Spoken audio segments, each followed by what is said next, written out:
From the Convergence Studio in the School of Communication, this is Loyola News Chicago. Hello and welcome to Loyola News Chicago. I'm Mike Byro. And I'm Jessica Reynolds. Here's today's news. The student government election at Loyola is coming up soon, and one of the biggest issues on the USGA ballot is whether to ban the sale of bottled water on campus. The Student Environmental Alliance and USGA have teamed up for the Uncapped Loyola campaign. The goal is to ban vendors from selling bottled water on campus. Students can vote for or against the ban when ballots are emailed out on Tuesday. Students have voiced differing opinions about the policy.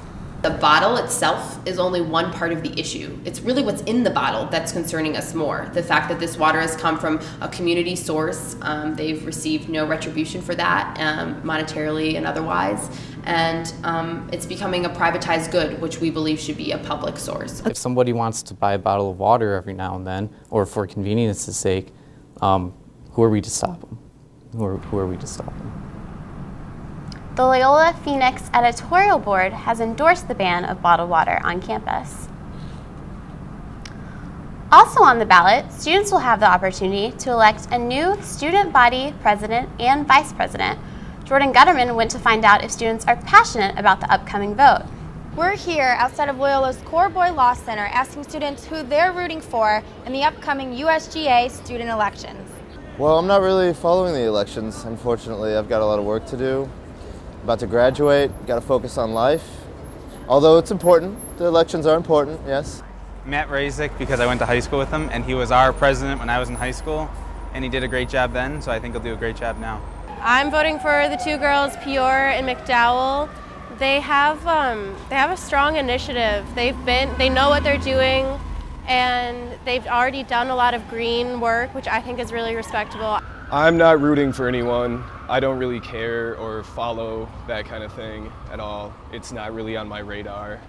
I'm leaning towards Julia and Sarah because they're the two females running together in the elections, and they had a really good mission, and I liked what they had to say when they came to our chapter meeting.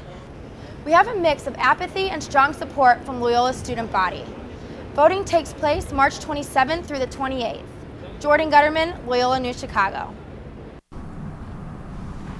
Students will receive an email on March 27th that provides a link to the online ballot.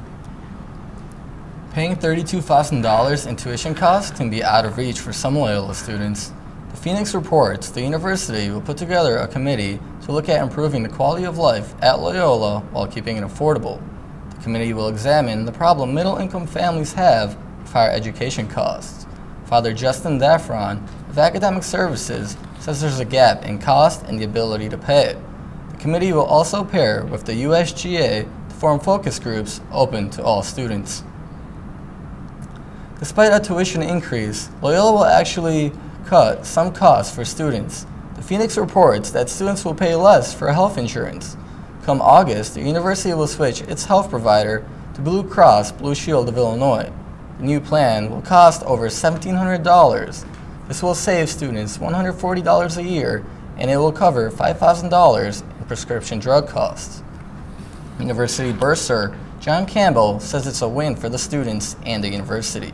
During this academic year, over 2,000 students were insured by Loyola's plan. Loyola's emergency response plans weren't filed. The Chicago Tribune reports that Loyola failed to file security plans with the Illinois Board of Higher Education. The Campus Safety Enhancement Act requires colleges to adopt emergency violence prevention plans. The Phoenix reports that the university has a plan, but it just hasn't filed a plan with the IBHE. Director of Campus Safety Robert Fine says we have all the emergency response plans, but we've never been provided with the format to supply the Illinois Board of Higher Education. Campus Safety says they'll get to it as soon as possible. There's a new piece of art on campus that is larger than life, and it recently made a historic debut. The unveiling of the Los Lobos de Loyola statue made a premiere at the annual Wolf and Kettle Day. Loyola President Michael Garanzini got the idea from a similar sculpture at Mexico City's Jesuit University. The 8-foot-tall bronze sculpture symbolizes the Loyola shield with two wolves sharing a kettle, and athletic director Grace Calhoun says it will be a rallying point on campus. This statue is our mascot come to life. We're going to light the cauldron before big games. We're going to have pep rallies.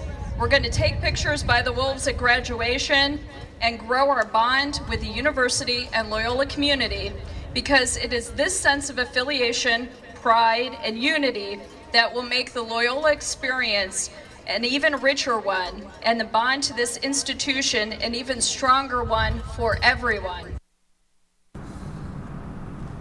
The sculpture is currently between Dumbach and Cudahy Halls, but will eventually move to the West Quad near Hallis. Social justice is an important issue at Loyola, and recently some students found a fun way to bring a serious point home. These students strive to make a difference.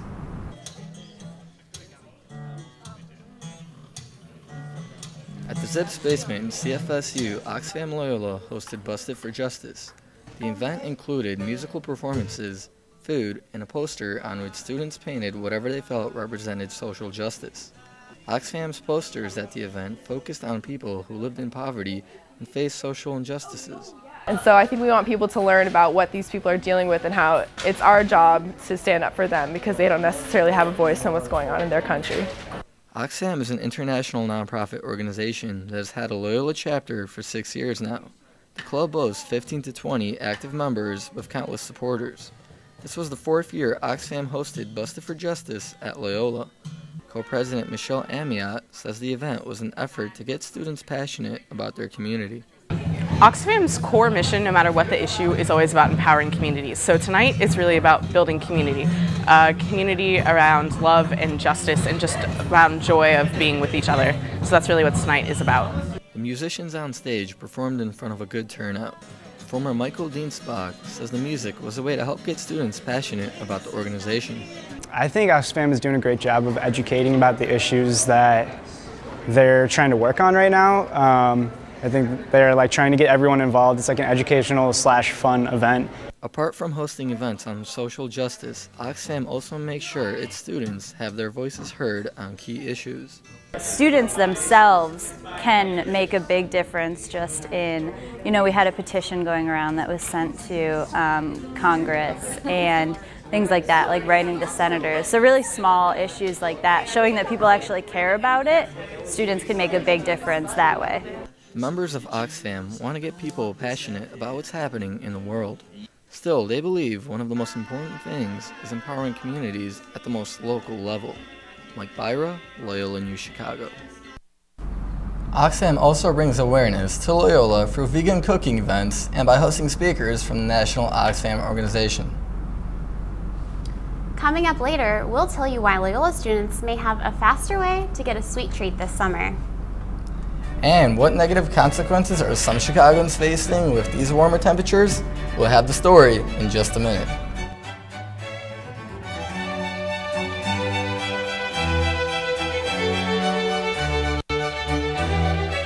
Hey Luis, did you know that your Elmo's plan? Your plan? Yeah, Elmo's mommy said that if Elmo is too sick to go to school, the plan is that Elmo stays with Luis and Maria. Oh yes, we have that plan all in place. Great! You never know when your child will be too sick to go to school. So have a plan ready so your child can stay home and get healthy. Luis is the man, because he's almost planned. The man, because he's almost planned. To learn more about preventing flu, visit flu.gov. Do you like this top? It's so gay. Really? Yeah, it's totally gay.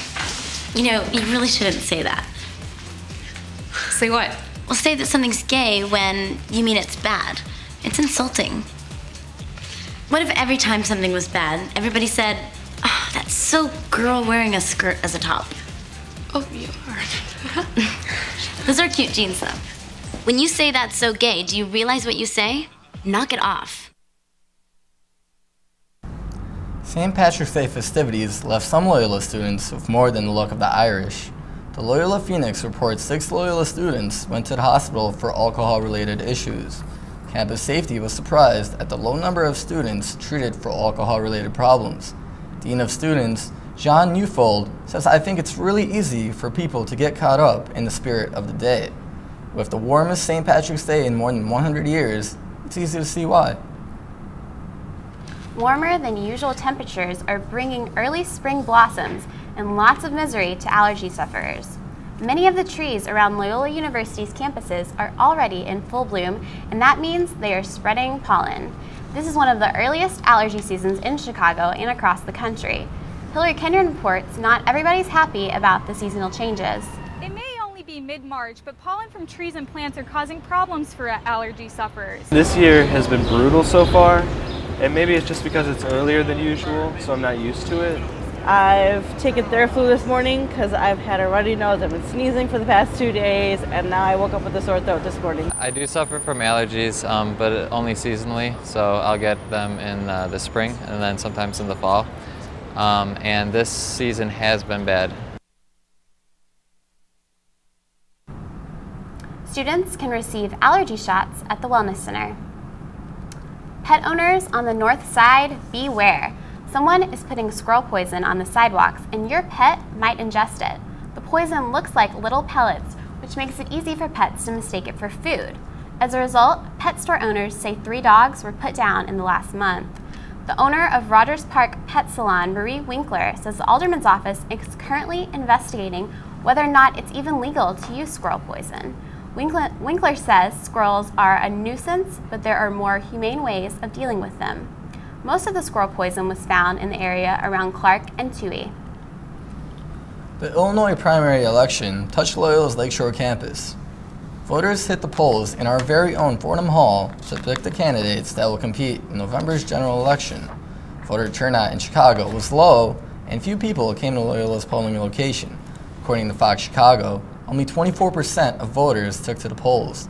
Presidential candidate Mitt Romney won the state's Republican primary with 47% of the vote, and U.S. Democratic Representative Jane Schakowsky, who represents Chicago's North Side, won her primary re-election bid.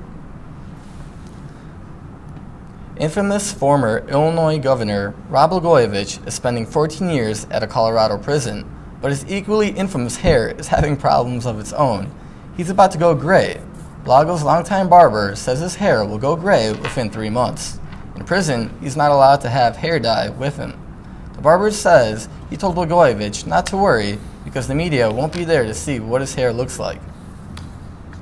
A few weeks ago, we told you about Michael Jordan's estate going on sale for $29 million. But if that isn't in your price range, maybe his ex-wife condo will do. The Chicago Sun-Times reports Jordan's ex-wife, Juanita, has placed her Lakeshore Drive penthouse condo on the market for $5 million. The penthouse takes up the entire 40th floor of the building with a deck and solarium on the 41st floor. There are 4 bedrooms, 5.5 bathrooms, and full views of Lake Michigan and the city. Juanita Jordan had hoped her children would move in when they grew up. But since they won't be living there, you can. Many Loyola students will have a new option for their late-night snack craving thanks to Sprinkles Cupcakes. Roberta England reports on how these cupcakes will soon be there more accessible. Sprinkles Cupcakes on East Walton, near Loyola's Water Tower campus, is one of 3 stores nationwide that will have a cupcake ATM this summer. The Sprinkles located in Beverly Hills started the trend earlier this month. The ATM will accept debit and credit cards and charge $4 per cupcake. The machine can hold 600 cupcakes and will be open 24 hours. I talked to some Loyola students and most of them thought the ATM will be a good idea. I think it's genius. I've never heard of Sprinkles Cupcakes, but if they had one around campus or even around the city and just walking around and have a lot of time to spare, I would definitely go to an ATM and get a cupcake. It'll be good for college students because then they can like go quickly between classes or whatever because it's close by. I'm not sure on the size, but I think $4 is pretty reasonable. I've heard that their cupcakes are really, really good and they have a bunch of different flavors, so I think this sounds good. This is the Sprinkles location that is providing the ATM. Many people are bustling in today to take a bite out of these sweet treats, but for now, they'll have to wait until the summer for their 24-hour cupcake fix. Roberta England, Loyola News, Chicago.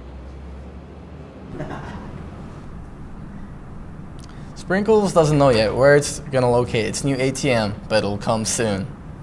That's our news for today. Thanks for watching. You can on YouTube or at ignation.luc.edu. Have a good day, everyone.